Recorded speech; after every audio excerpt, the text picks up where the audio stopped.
Hey guys, I am Amy Dumas. Renee is currently at this very moment having a baby, so I am taking over oral sessions this week, and I brought my friend as of a couple minutes ago. Yeah. I mean, this is our first like real life interaction, but It did start also, with a hug, to be fair. and I'm glad with that. Nowadays, I'm like, I don't know who wants to be hugged or not. So I kind of like I'm asking the question. So when we open with a hug, I know we're gonna be good, but also like I feel like we've digitally been figuring each other out for a minute It's true. because you know Ziki and you know Pollo Del Mar, and But these are all Twitch connections. which is beautiful because like we're all on Twitch trying to entertain these people and we're all helping each other out and giving each other ideas and showing each other show stuff, and it's very cool and helpful. Yeah, so just started doing Twitch, and then I saw Ziki, which led me to Effy, which led me to Poyo, and yeah, it's kind of turning my whole vibe around on what I feel like the internet presence is, because everyone's pretty nice. They are pretty nice, and I've got good moderators for the people who aren't nice. They are immediately removed, and I love One that. strike and you're gone. Yeah, like some people would call that a confirmation bias, but in truth, like my people come to my zone to feel a certain way and to have a not a necessarily a safety net, but like we're trying to be like-minded humans in this room. Don't come in here with that nonsense. And That's they're what my quick. Instagram posts are for. Yeah, we'll leave those comments. I reply to those just so they know I've seen it, I've acknowledged it, and I'll leave it there for the rest of the world to see. Okay, so I've always done like first I didn't used to erase them because I'm like I'm too important to even see your comment. Right. Like I want no acknowledgement to you. So mine's not, but then I just started going, no, these are my pictures and my moments. So I do want to keep them up there, but I don't want trash under there. So I just simply delete them, and depending on how hateful it is, I will ban them, but I know that they like that. They do like that because they're like, oh, I've seen accounts on Twitter, They're like banned especially. by. Yeah, and it's like their bio, and you're like, how do you do this? But I sort of think of it like now that you've explained it that way, like when you have your wedding book at the reception and everybody's signing, like you don't want someone to be up there like Chris is so mean, I hate him on your wedding day. You want the celebration. So you're right. Maybe I should start editing them. But it gives me witty moments where I can just be like, look at what you've done. Then you have a child.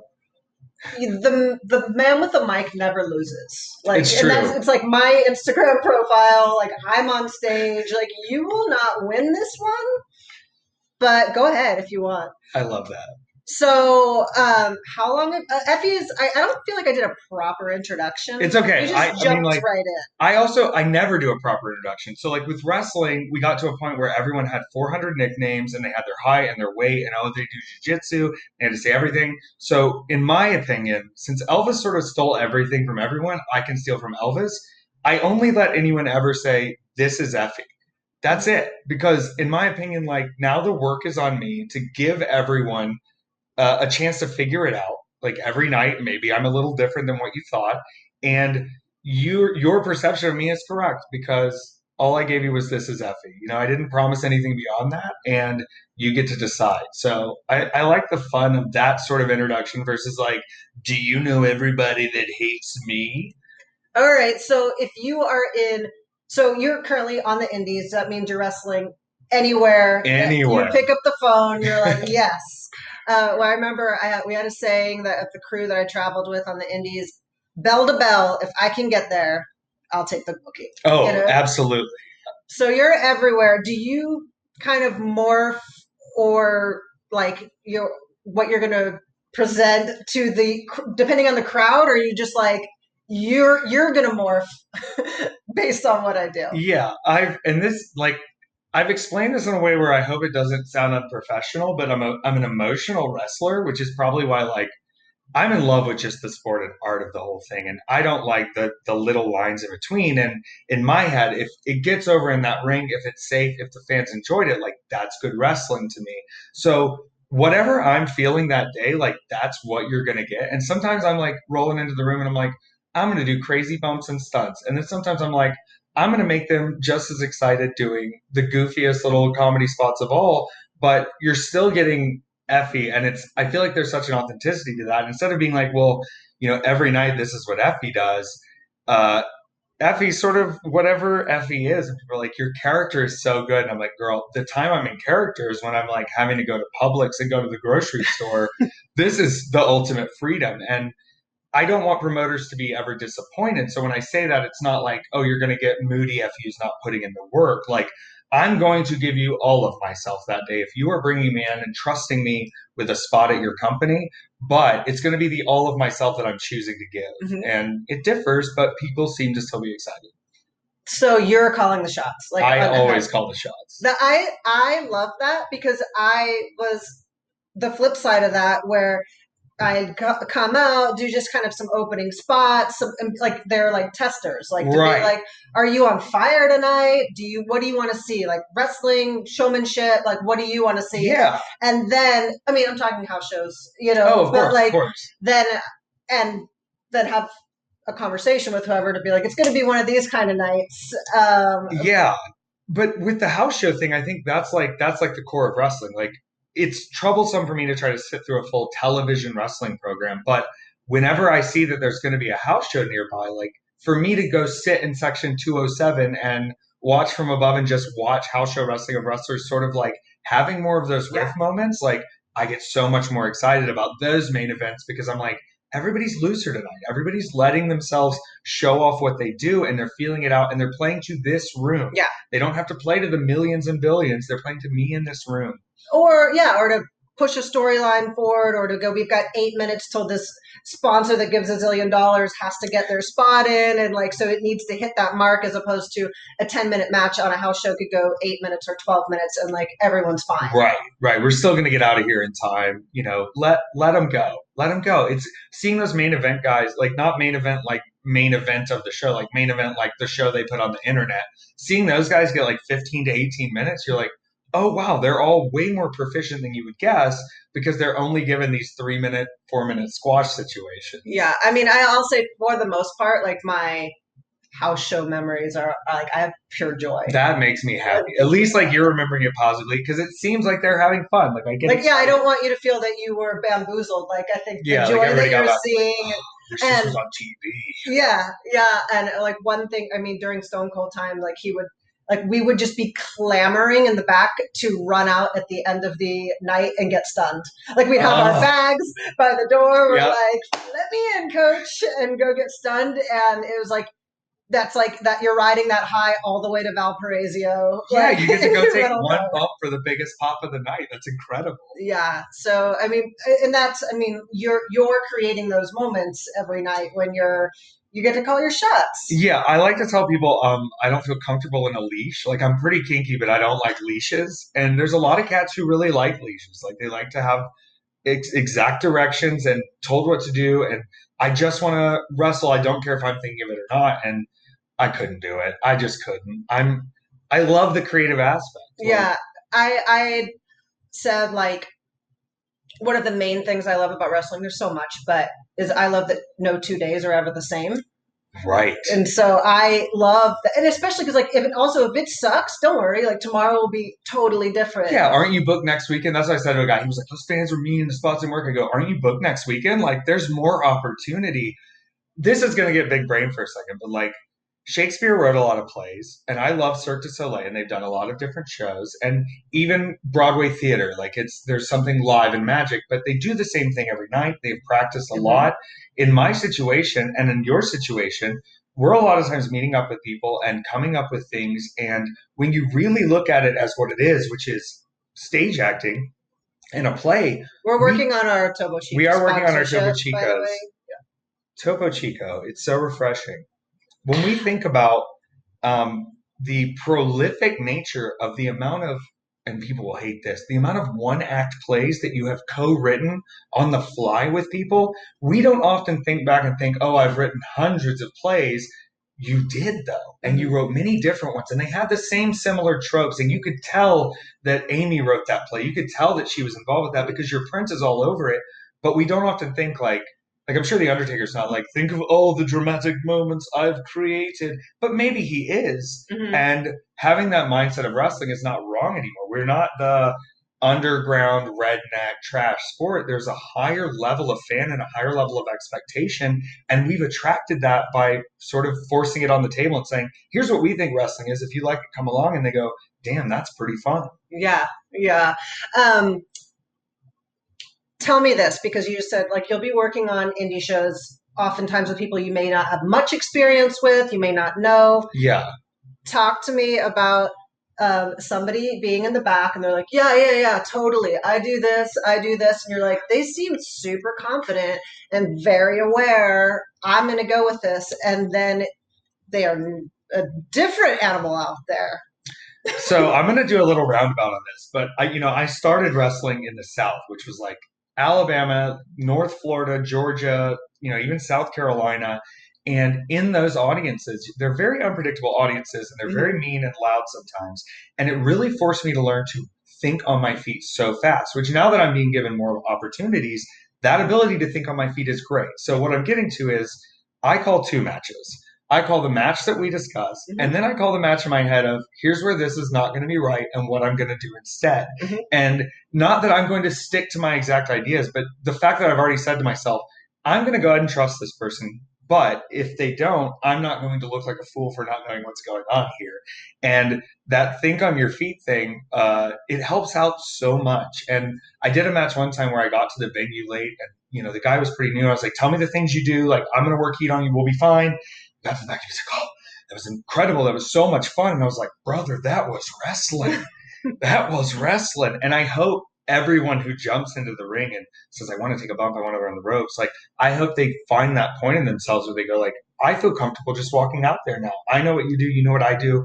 Let's see what happens. There's real magic in there. There's obviously bigger risk, but there's also magic in there. Yeah. So I have a phrase with my friends that's paddle smarter, not harder. Like it's in regards to surfing, right?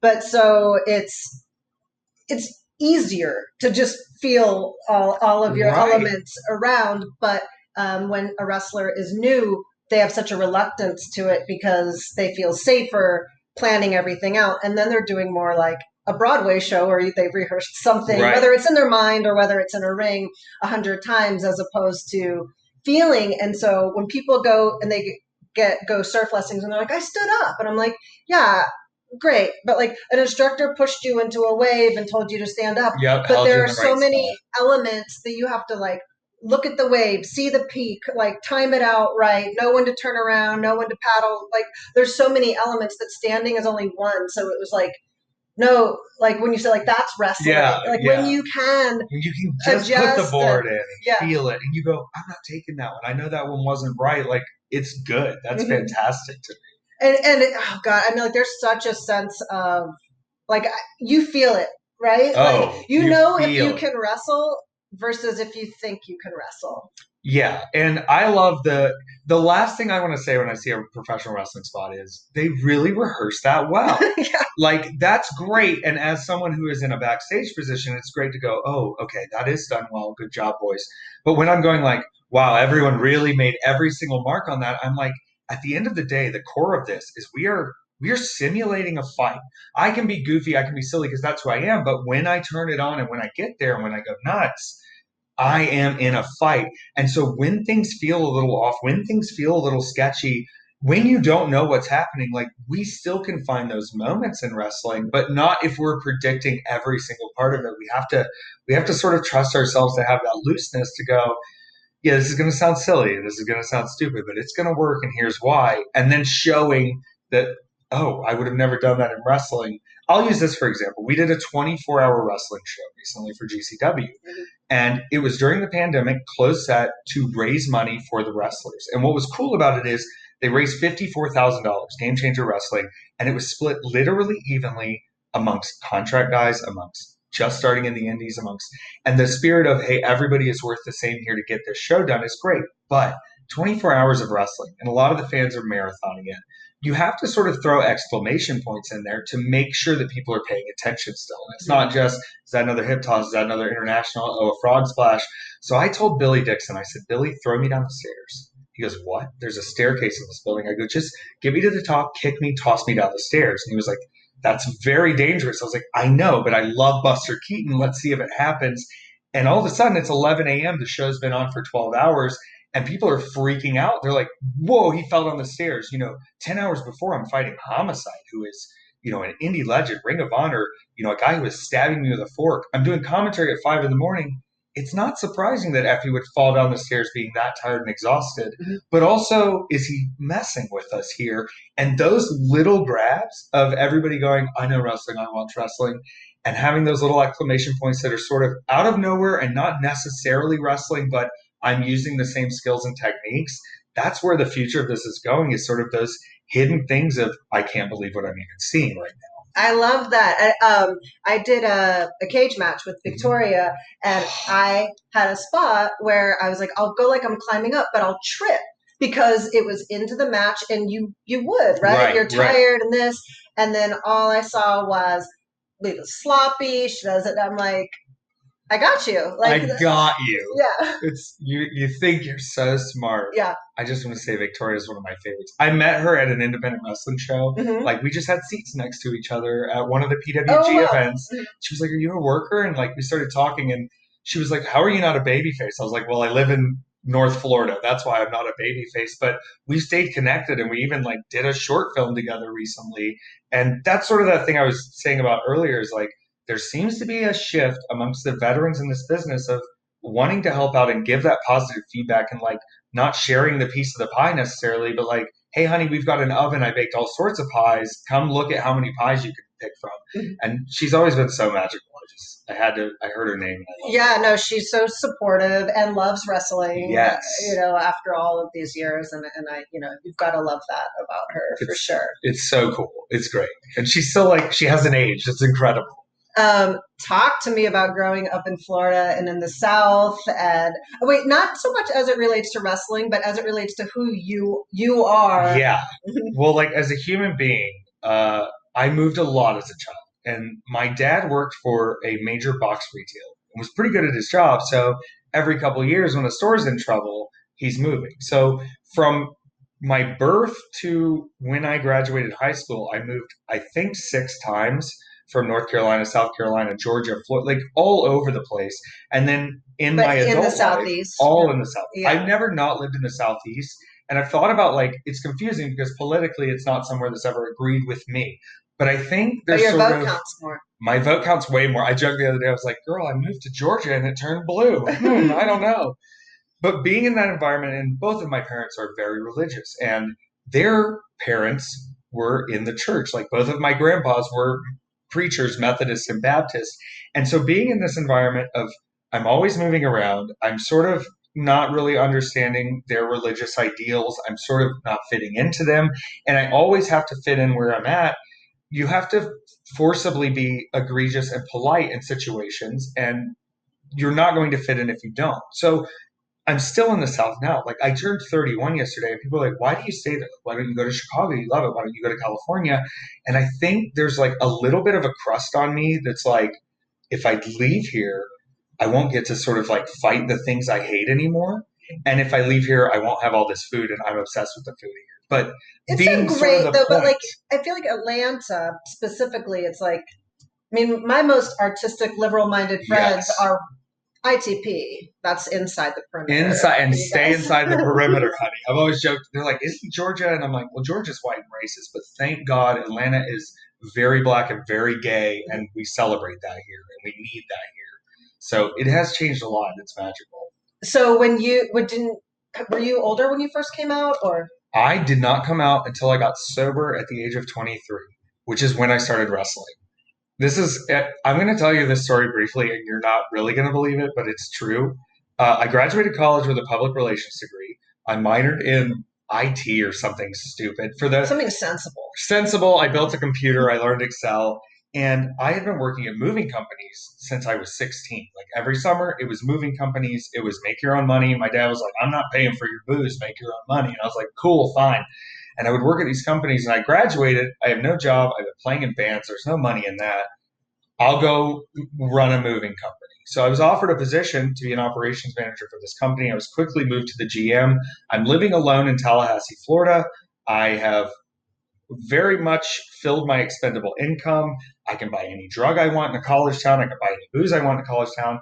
And I messed up and took like 8 hits of LSD and tripped so long that like I ended up in rehab and I was like, all right, I'm clean. Clearly I'm running Or from like I just something. got uncomfortable thinking about 8 hits. Oh, it was to the point where like my job drug tested me after I came out and I sweated out so much and been so crazy that there was nothing in my system. And it's like, oh, I've been heavily smoking weed and doing all kinds of things. Nothing clicked because I've been drained. And from that point, I was like, well, okay, I'm 23. I have nothing really lined up besides work for this company. And I remembered meeting this guy at an NXT house show named White Trash Fred. His real name is Steve Hedrick, but his gimmick is White Trash Fred. And he helped me get my car started. And he signed an 8x10, and it's him, White Trash Fred, WTF, says, follow your dreams. And I remembered back to this, and I was like, I'm looking him up on Facebook. I have to just be a wrestler. I have nothing going on. I'm sober. But I you have to love see if it's wrestling real. already. Like, Oh, like my dad loved showing me wrestling growing up, but he never filled me in. It was always Crockett, NWA. He wasn't watching the WWF. He's a WCW guy. He was a Flair, Tully, sure, sure. Horseman guy, Yeah. but he would never fill me in on the work. And that's what kept me so intrigued because I had to go in and kind of figure it out for myself and go, where are these people coming from? Is there a factory? Is there this? And I'm sort of going, you know what? Like, I need to do something. I was bowling a lot then, getting sober, and I'm just throwing the ball, like not trying to win, but just like, I'll throw something. And I went out and I was like, train me. And I would drive an hour and a half to his field with a ring in it. It's 100 degrees outside in Florida. And we would train all weekend and I would drive home and I'd give him $40 every week. Just please keep training me. Please keep teaching me. And I hit a certain point and I was like, well, I don't know what else I'm going to learn here. I better figure this out. And I started using my PR skill to sort of like BS my way into bookings. Mhm.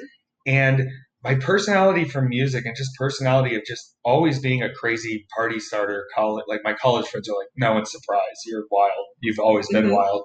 But now with this new path of like, all right, well, I'm not drinking and running every weekend. I'm not doing these drugs. What do I do? Well, falling on the ground and performing and being wild, I was like, whoa, it's everything I like about sort of theater and stand up. And there's the music and the showmanship and also just feeling pain and knowing I was real after that craziness was so important.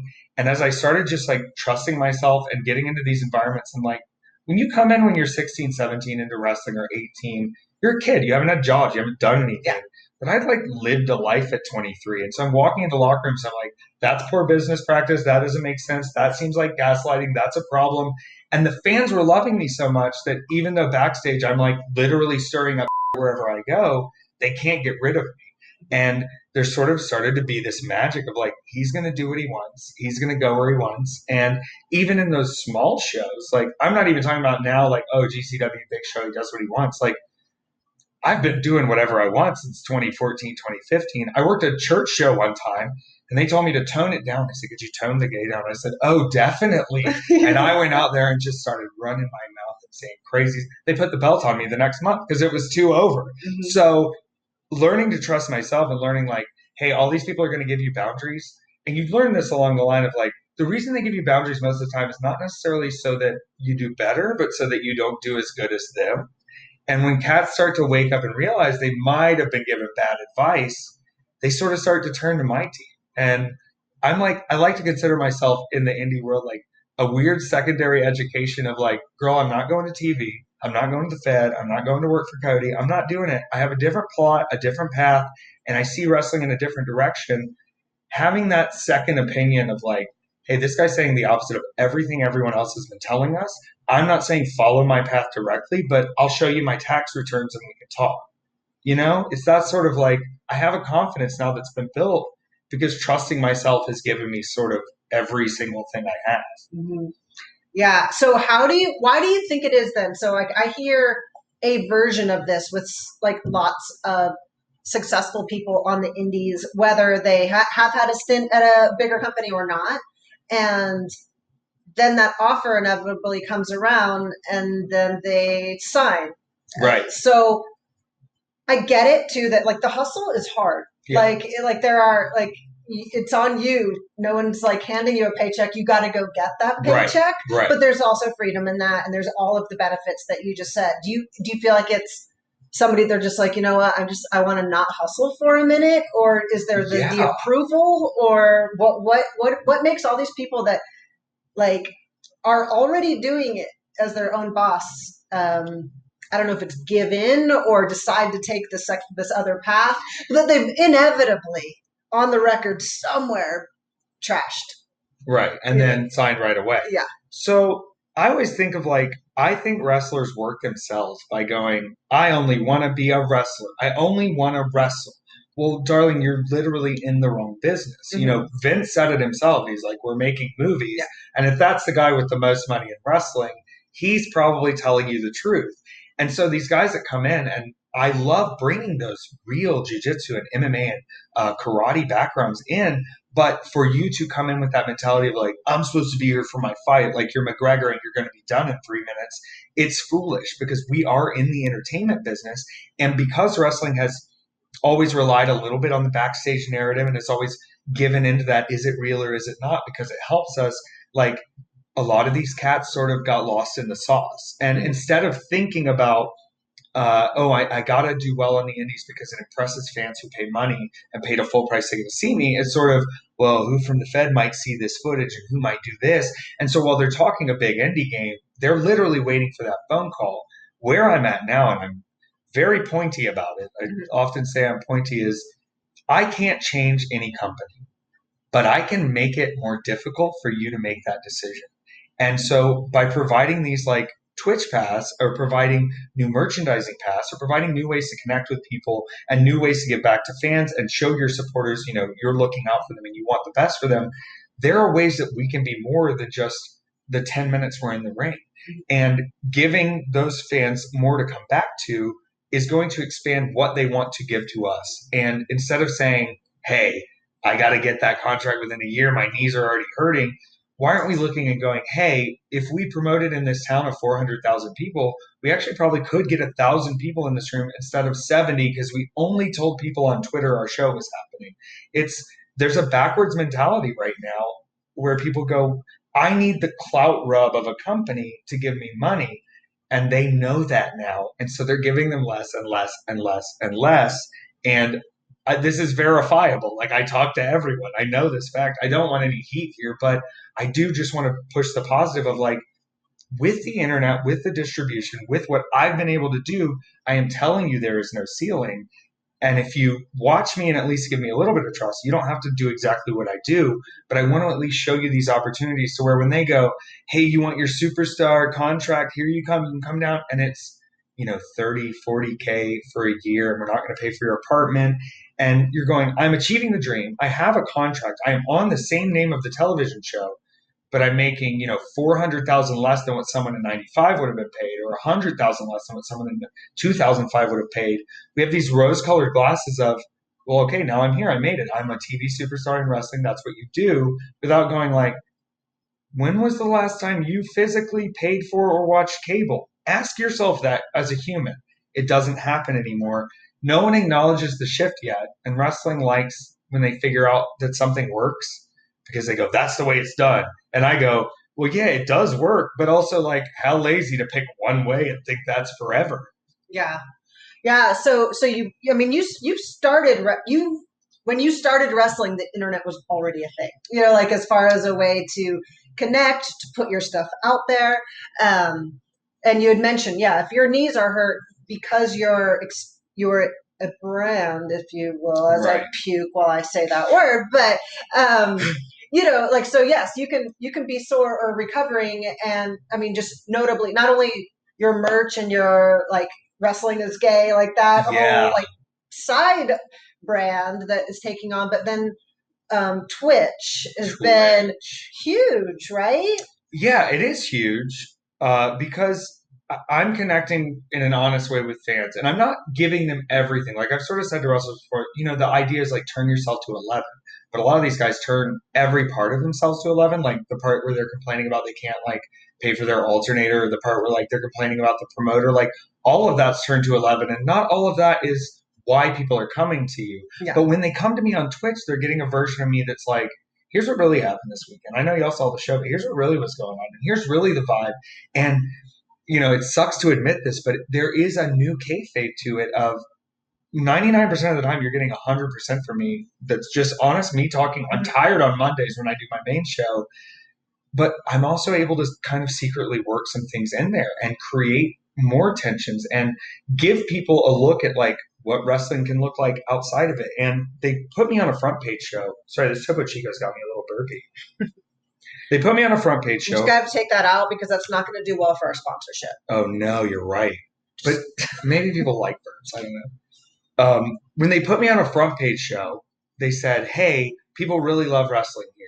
And I won't go into the drama of it, but there's a reason why the independent unsigned wrestler was left on Twitch and a lot of other people were not allowed to be there.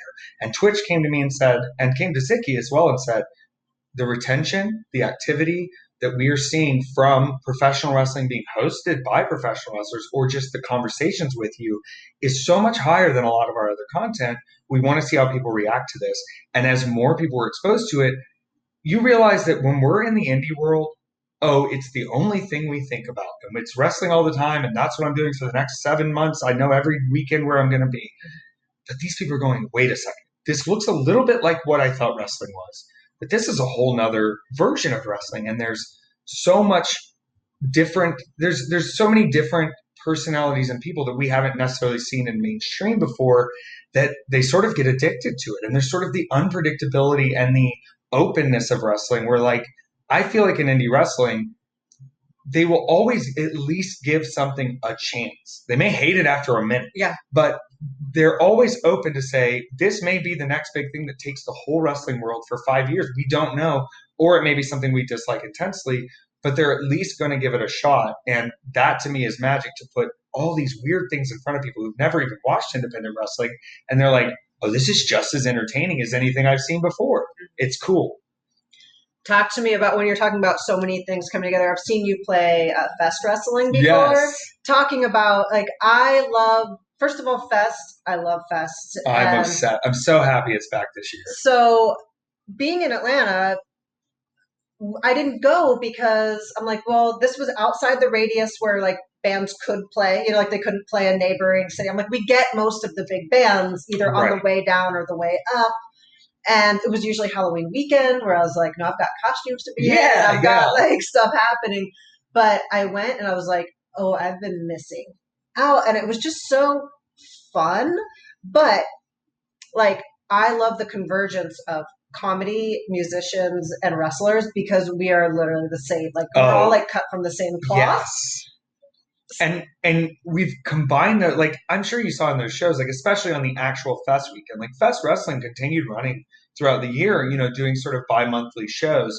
But these main Fest weekends, even seeing who's paying attention, who's backstage, who's playing in the same room as you, seeing Chris Gethard jump in a battle royal, you're like, this is such an insane version of wrestling. And I really think it's because Tony, who runs Fast, he's sort of like, there are a lot of things I like about wrestling. There are a lot of things I don't. I'm not a wrestling person. I'm trusting the wrestlers, and I hope it's cool. Make the show cool. And when you have someone who's just like, look around you at the people that are here, look at the punk audiences, look at the punk bands, do the thing that would make them go the craziest. That's the best direction anyone can give you, because he's saying, oh, I know you're trained to be a wrestler and trained to entertain. Could y'all just do the best version of that that's crazy? Oh, what do you need? You need some doors. You need some fire. You need some crazy stuff. The trust level of like, oh, I don't care if you're sticking to what wrestling should be. I want these people to leave and say this was the coolest thing they'd ever seen. That's a motivator as a performer to be given that, because I was bringing that like don't give a crap attitude, not like don't give a crap like I don't love it, but don't give a crap like I'm me, and if you're not 100% with it, like I know I'm good and I vibe. But once I got in that pro wrestling, that fest sort of atmosphere, I trusted myself even 100 times more, because I was going, I bet that would be crazy. And then you get the chance to try it and you go, oh, it worked the way I thought it would. And I wouldn't have been given that chance in a more constrictive locker room where someone would be like, well, no, because I saw in 97 that Johnny did it and it didn't work then. And you're like, and it did. So self-trust, Fast Wrestling really built that in me. And I do think, kind of like what you were saying with Twitch about, because people are there just for a music fest and they're like, oh, air conditioning or whatever. They're like, I'm going to go in this building. Inside, I think there's wrestling or something. And then end up staying and just having a great time. I love that basically watching like an outsider like just get hooked and be like just to see their smile or like wide-eyed like what is happening. I don't know, but I love it. And we got to see how many stuck with us, and a lot of people travel in for Fest, but there's a lot of Gainesville and Florida locals as well. So they'd come in and you'd hear at the big fest and be like, oh, this is my first wrestling show. I had no idea. And then you're still seeing them a year or two later and they're still coming around because there's nothing like it around them where they can get it, where they're even going to some of these house shows or some of these WWE shows and they're going like, yeah, I mean, I like both, but like this is not, it's not a comparable thing It's not. of the environment of if you love punk music and that crazy and the mosh pit and the wild, this is that version of wrestling. Punk rock vaudeville, like, Yes. sign me up. Like, I loved like Lucha Baboon. Oh, yes. Like, just like you're kind of like when you're in on the kitsch part of it. And I want more burlesque and more drag in wrestling. Also cut from the same cloth. Exactly. Right? Like, why aren't there more crossover acts? We talked a little about Pollo Del Mar, but like the most fascinating thing was for me was I was like, please come host my show in Florida. You're incredible. And seeing how much she brought of herself to the show, but it never took away from her job as an announcer and an MC. And the importance was always still on. She is so amazed by these performers and so excited to be announcing them. People in the audience feel that energy. And instead of going, well, wrestling's always been announced by a white man, clean shaven in a suit in the middle of the ring. Maybe one time a woman can do it. We're going, the best person to get our crowd wild and ready for us is a beautiful, entertaining drag queen who is here to get people excited. And the amount of compliments she was getting from other wrestlers and other shows that are very heteronormative things, I think really inspired her too. And that's the position I want to be in is like, hey, if you're good at the job, I want you in here. We need more drag and burlesque and these outside performers who break up the stagnation of like 9 20-minute matches in a row. Like, how many Fujiwaras can I watch? I don't know. Yeah, and she's so excited, like it's so infectious. It's genuine. Yeah. And people demand a little more authenticity these days. Like we've all been through enough BS. We're all a little more apathetic than we were a few years ago. And like if we don't feel authenticity, we move on. I felt that from a lot of people, not just in wrestling. And so we have sort of a responsibility now that if we want to grow and keep making money and keep being entertainers, we've got to give the show, but also kind of come with an honest face about what we're doing. People don't want to be schemed. They want to be worked. They don't want to be schemed. And there's a difference there. And you're allowed to be authentic in yourself and still be a performer. Fully, yeah. I just love seeing, because I feel like if there's anything that shouldn't be defined, it's wrestling, right? There's so many aspects, and so for someone to go, well, that doesn't go there. It's like, no, anything, like we're the black sheep of entertainment, yeah. Right? Like, so come one, come all of the black sheep of entertainment, and like the more spices make it. Make it fantastic. And then as a wrestler, I'm always surprised because when I see something new and different and strange to wrestling, my first thought is, oh, I can't wait to get in the ring with them and make money together. Versus, oh, I hope they don't, come in here and change things up and that's not what we need. I'm like, I hope you're extremely different from me because juxtaposition is money in this business. And there's easier chances to tell true stories there. It's great to have all these big spots. And this goes back to me loving the NWA and Crockett so much, but having those underlying real storylines where even if they're goofy, if I take the story seriously, like I owned a boy's soul for a while. He fought me, and in a dark ritual, I owned his soul, Ace Perry. And for 2 years, I owned his soul. He came back and attacked me and said, I want my soul back. I said, come get it. And me keeping straight-laced about the whole thing, I have taken your soul. I control it. It'll be much easier for you to take a big paycheck from a corporation. If you don't have the soul, I'll hold on to it. And the finish is I keep his soul, but he attacks me in such a way that I give him his soul back. He has earned it. And having such a ridiculous, strange storyline, being taken seriously and having real emotion in it, people get behind it because even if it's absurd, we are coming in with that, hey, we believe this with our whole heart. And what comes of it, I'm seeing him book more places now. So, yeah, y'all can call me dumb, but I'm trying to make everybody money here. That reminds me of like the Broken stuff that when they're, it's like, we're in on the fact that this is absurd and we love every second of it. But he keeps the through line. Yeah. And he gave so many indie guys opportunities when they were doing those cinematic Matt. Who knew how far ahead of the curve Matt was there because everything was cinematic a year later out of necessity. So, speaking of that, wrestling on a before we get there, Yeah. when you do this generic impression of a Southern Regular Jeff. vet, that's who is what's the picture in your head? Like, because I got like Tracy Smothers, and I'm like, nope, it's not Tracy Smothers. He's a real person that lives in me. I'll show you later. It's me in a cowboy hat and a Dale Earnhardt jacket. It's regular Jeff. And the joke is, I got asked to do extra work one time, okay? And they said, we can't up in New York. Oh, up in New York, the Federation reached out and said, you want to come do a little job? I said, baby, I'd be happy to be there. I don't need an entrance. I just like to be excited. I'm regular Jeff. And I literally messaged her back and was like, don't worry, I have a generic character. His name is regular Jeff Ronstadt. He wears black trunks and he's excited to be there. And they were like, that'll work. Well, some things came up and I never got down there, but like that character has lived in me forever. And I've heard so many people in locker rooms talk like that guy that like he's always in the back of my mind making fun of whatever I'm having to listen to from these silly old vets. And he's always sort of like going, oh man, well, why would you even do that? What's the psychology there, son? And I think that guy like keeps me on the right path. Does regular Jeff ever, is he on your Twitch ever? Regular Jeff has come out on my Twitch, and regular Jeff has recently been immortalized, but I like legally can't talk about it yet. It's fine. But it's incredible. Like I'm sold. I feel like when I get tired of Effy, or when people get tired of Effy, like I've got a good 6 years of regular Jeff stuff. His finish is a chin lock, and he means it. Yeah. Get ready to tap, baby. Yeah. No one's using the chin lock. Y'all don't know how to use a chin lock if it ain't a finish. Come on. I'm sorry. I just like, there's so much of wrestling that amuses me in a silly negative way that like I have to laugh it off because I love the rest of it so much. This is the perfect way to laugh off that mentality is through regular Jeff. Regular Jeff is always there to kind of therapy me. I will be channeling regular Jeff forever. Yeah, whenever I hear some dumb carny crap or a bad wrestling opinion, I hear it in the voice of regular Jeff.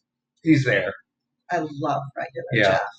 All right, so wrestling. Okay, the fans are just as much a part of every match, and that's like when we talked about earlier. Of do you call the shots going out, or like I would say I would kind of do a few opening spots, test the waters, size up some people, watch someone be not impressed, and be like, I'm going to break that person right there before the end of the match or whatever. But that apparent luxury was gone for a bit.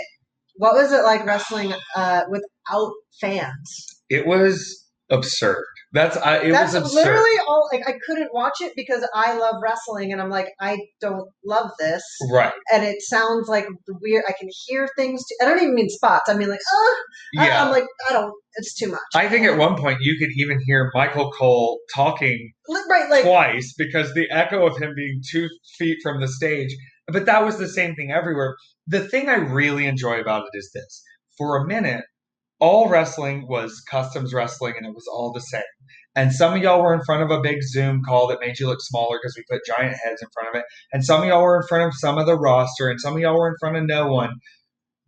But when there's not that feedback, I watched a lot of people just lose all their knowledge immediately. But for me, without the feedback, I just kept turning it up crazier because there's no one like, I'm not hearing that this went well. So in my head, I'm going like, well, I better do it wilder the next time.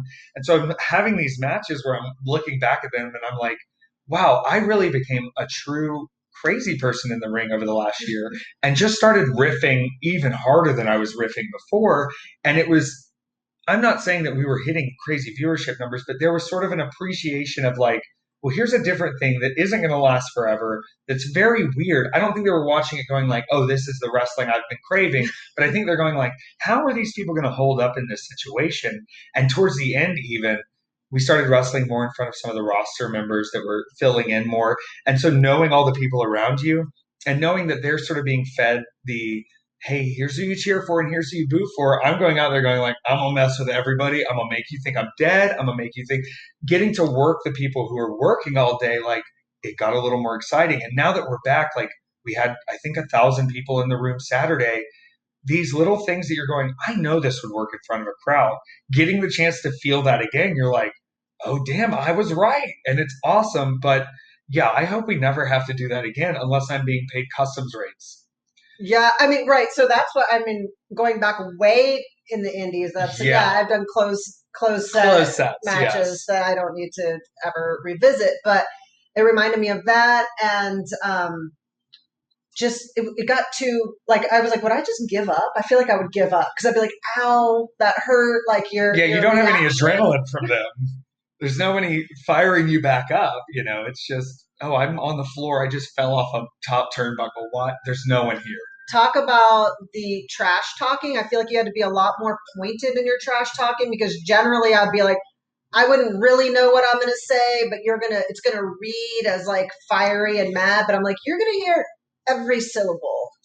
And I was saying crazy stuff. Like I already say crazy stuff in the ring, but I was just like going all the way off. And so the immediate feedback, even of like, oh, I know this is streaming. I'm going to check Twitter and see what people are vibing. I don't get that now until 2 or 3 weeks later because they're waiting to put these shows out. And so when I finally get that feedback and I'm going, it's things you forget because you're riffing in the moment and you go, oh my goodness, I was having too much fun or too bored in this moment because that is just crazy stuff. But in some ways, like it shifts your storytelling a little bit. You go, oh, I know they're going to hear every word now. Not that we are going to take away from the athleticism, but like this is now a part of our work rate. This is now part of what we're doing. They hear every word we're going to say.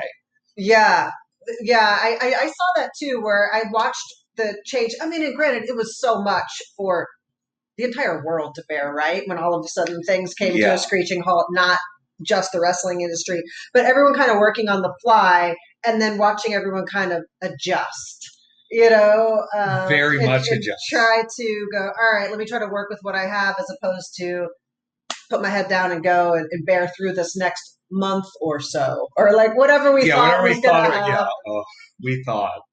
I knew when they shut the NBA down, I was like, oh boy, it's going to be a long road. And it Right. was. But, you go, okay, well, I quit my job and this is my job now. And I was booked every weekend. We got to figure something out. We got to figure it out. And so the trust that those promoters had to still take, a chance and say, we know we're not going to make money. We know we're relying on a little bit of our stream money. We know we may not make all of it back. It really helped a lot of cats get better, but stay around during Mhm. that time. And I've Yeah. often said to guys like who are kind of getting back out there now, hey, like it was the great pause. If you wrestled during that time, cool. If you didn't, no one cares. Come back. We're Yeah. excited to Yeah. see Yeah. Yeah. you. And I want to make sure that environment is captive. Like if you weren't out on the road during the corona, you're not a real vet. Like get off. I want you back and ready. There are a lot of people who have health scares and have health concerns that Yeah. can't participate in wrestling or go to wrestling. And now that we're sort of getting back into it, hey, we want to welcome with open arms. We have Mhm. crowds now, please. It's more fun. So, as much time as you spend thinking about wrestling, and do you have other interests that kind of like relax you, like give you a break from wrestling? Uh, I think back when I started wrestling, I was working 50 to 60 hours a week running this moving company. And so it was moving company, go to the gym, go kiss my boyfriend, go to bed, and then wrestle all weekend, come back Monday. It's horrible. So there was no personal time in like a 5 or 6 year span of just running to the wall. And then as I've sort of gotten to Atlanta and been here a while and settled in, like I have found so many more joys again. And just like going inline skating with my boyfriend or taking the dog on a run or like, hey, I think we're going to go sit at the lake and hang out. Oh, it's Thursday. We don't care. He works remote and, I'm at home all day. I getting to wear myself out all weekend and put everything on the table there and then coming home and going, I get to take a moment for my joys. Like everything's my hobby now. I'll try anything. Oh, you guys are going, to the batting cage? Sounds great. I don't play baseball. I'll give it a shot. I've really opened up my world to just like have joy and pleasure again after this long period of like sand to the ground, go for it. And when I get to wrestling, I'm not finishing a 50-hour week that has mentally ruined my brain. I'm there and I'm like, hey, I'm ready to give myself all day. I want to help out where I can. I want to call this stuff in the ring. I want to work backstage. I want to see what you need. And then I want to give the best performance I can because when I get home, I'm going to have a couple hours for me and for my dog and for my family. And that's really magical and has made me so much healthier this past year. Game changer. I really feel that I didn't put enough. I remember doing interviews or knowing I had an interview when I was just full time going, they're going to ask you if you have hobbies, make up some hobbies because I'm like, I don't want to give the answer of like, no, if I have a spare minute, I'm doing my laundry while I'm taking a nap. and Yeah, then like folding socks and getting up. underwear So again. yeah, so I was like, come up with some hobbies because I didn't do it. So, but to take those moments, have you shot the hooch yet? What does that mean? In Georgia here, we shoot the hooch. It doesn't involve guns. Okay. It involves an inner tube and the Chattahoochee River. Okay, shooting the hooch. Shoot the Now, hooch. I have not shot the hooch here yet, Hmm. but back when I lived in South Carolina, Oh yeah. you could get in at the Riverwalk Zoo. Hmm. You could float a bag of Franzia wine, and Yeah. you could just tube down that river all day. But you had to hide the Franzia because they had a kayak cop near the zoo. So once you got past, you could float for miles. Oh, you I can put love those floating. claws on its Oh, own they don't. tube. Oh, yeah, they're No, good down they're there. fine. Yeah. I think the kayak cops were just like kind of bored. We were just like, we're gonna hide our bag And of it was wine. something that was fun, right? To Yeah, get one over on the yeah, kayak. yeah. We snuck it by. We're through the weeds now. And then so okay, you've got to do that. I'm all about that. Do you do baseball at all? I don't like play games of baseball, and I think it's because my brother was an incredible baseball player. Like Hmm. played all through college. We'll leave that to him, He's right? an accountant now, and I sat through a lot of baseball games. So like I love going to a batting cage and just like let me hit things for 30 minutes. Hmm. But like when I have to focus and like if I'm up to bat, wow, I'm excited. Anything else, I don't want to be a part of this. You know. I'm trying to think of other Atlanta like rites of passage that I Honestly, feel one like. of my favorite things, my friends that I met here that were living in the same building, they were like, "You want to go hang out on the MARTA?" And I was like, "What are you talking about?" What? Listen, you pay $250 and we just ride all over the place. You hang out on the train. You see so many weird people. You can go all over. It is exciting, and the MARTA is way cleaner than people think and way more fun. And there are so many characters in and out of that train. It's a fun day to just go like, we're gonna hang out on the MARTA and see The where we end only up. time I've done that really is like Dragon Con weekend Yeah, because it's people a are in necessity. costume. Well, yes, it's a necessity to get down there, but then I like watching, people are coming on in costumes. I was sad they didn't have that this year. And they do wrestling stuff at Dragon Con too, which is exciting because it's that let loose vibe of like, go be a character. Like, go not be the person you were at the indie promotion last week. Like, oh, you want to dress up as Ric Flair today? Well, like, go be Ric Flair. He's signing autographs down the hall too. He'll probably see you. It's a cool environment to have those sort of fans who are used to the cosplay and the character in the wild going like, this is the same thing in a weird way, and we don't have to be followed and obsessed over by them. We are just entertaining people for that day. They're going to leave the room and not be like, "Oh, the fellow that was, playing the superstar was so incredible. We have to do everything." It was just like we entertain them, and at the core of it, like, isn't that everything? Like Yeah. that they left entertained. Yeah, Dragon Con is a fantasy con in Atlanta, and I love that they're just like it's a fantasy con. They just like widen out that umbrella, which What's is your be fantasy? whatever you want to be. And what I love about it is it was always like pre-internet or fledgling internet days where somebody might be very shy, socially awkward, not have a lot of friends, but they have common interests, and then that would be their meeting ground. So a lot of people would meet for the first time, and they feel much more comfortable in a stormtrooper costume or Yeah. whatever it is, and and so juxtapose like I would go every year, but I would wear a face covering costume because as not to be Yeah, you don't want all the recon- attention of that. and You I'm want the getting attention of the costume. yes, and people are like, and normally like granted it doesn't happen nearly as much now, but when I was out, people stop and take pictures, like there is some of that like, oh, you forget you're a public figure, and then I'm quickly reminded as somebody steps up to the dinner table or whatever, and so Yeah. I'd be like, oh, like a little bit, almost just like, but there, and they're like, can I take your picture? I'm like, you sure can. Yeah. Let's do it, It's a mystery. Yeah, and I remember like the joy of like or the feeling of it being more of a like, okay, I want to give this fan a pleasurable experience. They just met me because that's me. They see Yeah. my face. I'm like, okay, sure, hi. All right. Versus I'm just like, They love what yes, you I'm like were posing referencing and and creating. yeah, Like, whoa, you really went into it with that costume. yeah. I remember like in college, I had some friends that were, I was like, God, you guys are really nerdy. Like, you guys are into really nerdy stuff. And they were like, oh, you should come with us to Dragon Con. We're going to the raves. We're doing this. And I was like, what are you talking about?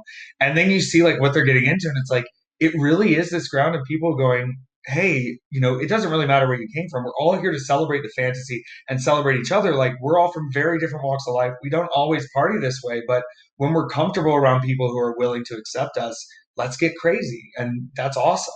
Yeah, it feels so. There's a shift with that, and I wanted to get your opinion. So like Dragon Con it's been going on forever. It did have a little bit more of an underground presence and then got more mainstream, but it was always like takes all kinds. Like we're all freaks, no matter what your avenue of freak is, you're welcome here Right. this weekend. But then because people are like, oh, it's so crazy and fun, normies would kind of come and then there were fights and then it got a little bit dicey. And so there is something to that, like, all right, we want to broaden the scope of inclusivity and Right. people being different and welcoming that and not judging that. But then also it's like you also want your safe haven Exactly. too. Yeah, I think it's like we always put a negativity on gatekeeping, and most of the times we're pretty correct. Like gatekeeping is usually not a good thing, but when you're gatekeeping for the necessity of like the safety of yourself, Mm-hmm. it's sort of a different thing. It's sort Yeah. of a different, build up. I want people to always feel comfortable, and like even recently, shifting the topic obviously back to wrestling, I got called a slur at a show, and Like instead in the of ring or like just walking around? I was in the ring, and Mm-hmm. I don't even know if it was directed at me because I was in a match with other LGBTQ people. Mm-hmm.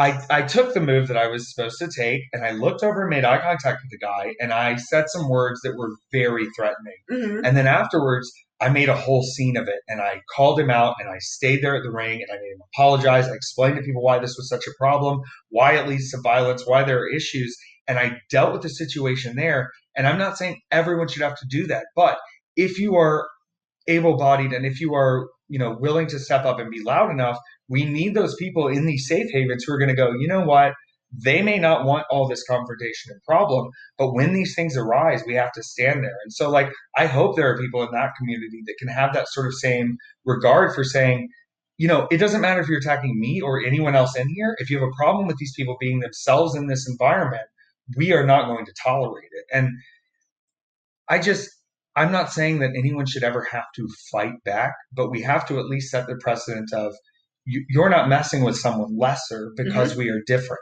And we will not tolerate being treated as lesser because we are different, and holding that line. Like there's a power to that for others that I felt it before where you're in the ring, you go, well, I'm a 6 foot, 200 pound white man with a beard who could break that guy's legs.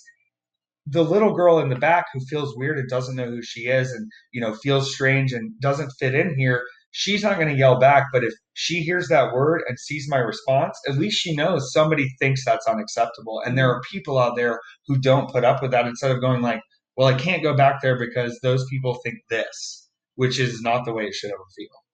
Yeah, I've always advocated that mentality, whether you're an ally or whether you're somebody who is marginalized or talked down to or as lesser than in any position. But I've always said it on the days and moments when you have that strength, because you're not like sometimes you're like, Yes. I just can't deal with this right now, and it's I'm not less strong or worthy because today I'm going to choose to walk away. Like there's grace in that too, of knowing that like their words come from ignorance, like, and I don't have the strength to educate today, Yeah, and we don't have the responsibility always to educate.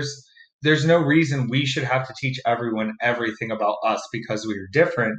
But like I will always feel that sort of like, just because of myself, like I want to make sure I'm there for it. I want to make sure I'm taking care of these people. And like you're right, they shouldn't have to have the strength. It's strong enough being yourself and Yeah. being in public. Like let me waste my energy confronting and dealing with. And Yeah. hopefully there's more people who feel that strength to do that and feel that sort of, it is a privilege. Like I'm very privileged to have what I have and to be who I am, and using that in a positive way or in a way that is protective of people that we care about. It's important. It's a big deal. How were your parents when you first came out to them? I think they expected it, but they were weird about it at first because they're Hmm. obviously very religious. And Well, isn't there that southern thing too of just like don't ask, right, like I couldn't mean they? about anything, Well, I have other like relatively distant family members who sort of have kept it to themselves and sort of like have reached out to me now and connected about it and Mhm. sort of created that because they were scared. And I don't want that shift anymore. And this is going to sound really harsh, and it wasn't as harsh as I make it sound, because my mother was pretty quickly on board. My dad was really trying to be supportive, but with their religious background, I mean, it's been there since birth for them. But I sort of set the tone to go, and once again, this is me like doing the strength thing, but I was like, hey, I have a lot of friends. I am very cool objectively to them. I have limited time in a day. You can choose to be on board with me, or you can choose to not hang out with me. And I think selfishly, you'd be missing out. And I think that woke them up in a way that was like, you're right. We either get on board or we're not going to be hanging out because we feel a certain way. And things have shifted in such a magical way that, like, they've been so supportive. And my dad, even the other day, he'll say things in a way that is like, it's Southern and it's silly, but he says, I heard about you on a podcast the other day. And I said, oh, yeah. And he goes, man, they were talking about, What is regular Jeff's voice versus your dad's voice? my dad, if he's lazy, gets a little bit more regular Jeff. And I think you're really onto something here, but also, like, I've just been in the South so long, I shift into it sometimes. Yeah. Especially if I'm tired, I'm going to be like real Southern and, oh boy, it's coming out of here. Um, he said, they were talking about you on the podcast and they said, you's a real good wrestler. And wasn't even talking about that you was gay. They was just talking about you's a real good wrestler. And I was like, well, thank you, Dad. And he's like, I just thought you should hear that. And in his mind, he's not going like, I need them to say you're a good wrestler before they say that you're a homosexual. He's just like, it's exciting to me that that's not the only thing they see about you, that they recognize your skills beyond that, that it's not just the outwardly loud thing. And I sort of love having that reputation everywhere of like, is he this prissy, silly, shady, mouth talking, just wants to run his mouth and do little dances and wear pantyhose? And I want you to feel that until you actually have seen me work or been around me or seen what I do, because then I feel like you're going to get a stronger reaction when you're like, oh man, he's working and he's a worker and he's a wrestler. And he tries to kind of divert from the fact that he's a wrestler. Because to me, like going out and being like, I'm the best wrestler and I'm so good at holds, like it's so boring to me and it misses the point. Yeah. But when you like find it in a roundabout way of like, oh, hold up, there's something more than he's telling us here. That's magic to me. And that's the wake up where people really have more grip that I see with my fan base than with other people who are like, well, that was cool and I love them. They were so good. Like there's a grip there to where people like feel a certain comfort coming to me or talking to me or getting really personal. And it's because like they know that I'm publicly telling the world sort of one thing, and as they have come on the inside, they have figured out the Right. real truth. But I want them to have to do that work themselves because it makes it a little more meaningful. Yeah. So, last question: what, like in you, not your career? Obviously, career is Yeah. a big part of you, but would you be most proud to, like, as somebody's takeaway or that means the most to you when somebody comes up to you? I get this one a lot, and it's Pride Month right now, so it's pretty on topic. But like the amount of people, even people who I've met multiple times, who like finally come up to me and they're like, I felt comfortable finally being myself or coming out or being honest with my friends about who I was, or I even told one friend and it felt so good. Those little moments are incredible because like I'm not just being so loud about being gay because it's all I want to talk about. I'm being so loud about everyone in our community because they shouldn't have to be as loud. If I can stand up front and take the heat and be the and oh, is Effy running his mouth again? Is he saying Vince has only ever had 3 ideas in his life? Is he being mean? Is he being shady? At the end of the day, let me take all the heat so that when you go out, you don't have to rely on all of your gay. You don't have to make everything about you that you're a queer person, that you're bisexual, or that you have dealt with gender dysphoria. You can do it and just be a performer because I've already cut the trees down and made a path being just a loud ass homosexual in the corner. And so to see that it hits people on a real level when I know I'm running my mouth for a reason, it's awesome and it's real. And it's like you get those private moments of like, hey, I know you're just a wrestler and a performer, but you listen to me and I do, and I want to hear what these people have to say. It's been really awesome. And it's like, it lifts you up. Like after a weekend of meeting people and like you have those moments, it's like, yo, like these are real people who took the time out of their day. I think about the concept of leaving your couch. Everyone has Hulu, they have Netflix, they have HBO Max. We've shown this past year you can sustain inside your house. And now I'm saying I need you to not only pay me money, but leave your house, get here somehow, sit for 3 or 4 hours, then drive home. It is a big ask of people. And for them to be as dedicated as they are, especially during a pandemic, especially as we are entering sort of an open territory, it's magic. And it's important that we change the mentality of like, oh yeah, the wrestling fans will show up, the marks will be there. It's like these people are supporting us through the thinnest times and are back, and we are giving them so much. We need to give them so much. And I'm not saying give yourself until you're gone, but give them what they've paid for and give them what they came for because they are here because they want to see you do what you do. I think you touched on something in closing that I answer a lot in the same way when they talk about what my role is, as far as women in the business was, and where do we go from here. And I think that you're an integral part of where do we go from here with other trans people, gay, lesbian, Yeah. like I want it to be where, yeah, no one's being mentioned their sexual orientation as a footnote on their Right. wrestling match. And like, that's what I was like, no, it's not the first ever four women, this four women. It's like, no, good matches. Like, Yeah, we're good like, I wrestling, like this entertaining wrestling. wrestler, not like this.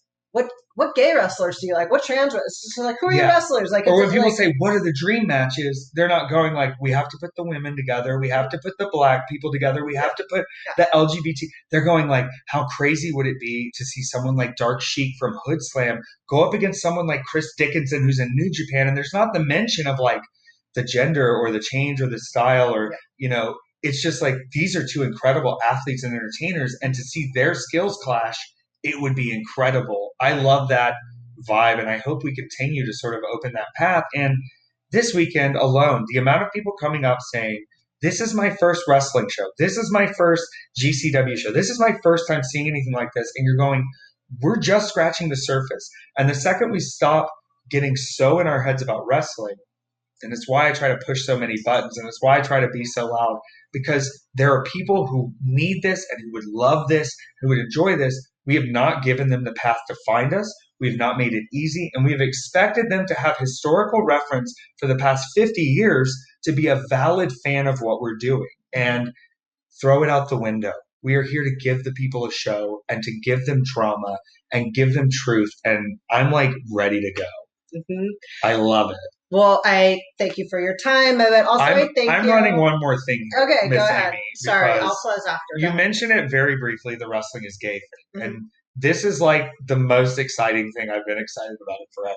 Tell me. Since January, my one of my best friends from college was laid off, and he came to me genuinely and he said, I had said to you I would never work for you ever in your life because you're crazy and you just ramble and expect me to understand what you're talking about. But I'm really good at graphic design. I have no job. What can we do? And I said, I just started throwing ideas at him. I said, you look, I saw this picture of the statues. I said, wrestling is so gay and I love it. He was like, that's a concept. Well, since then, like, we've done 3 drops. I'm shipping the rest of the drop probably tonight.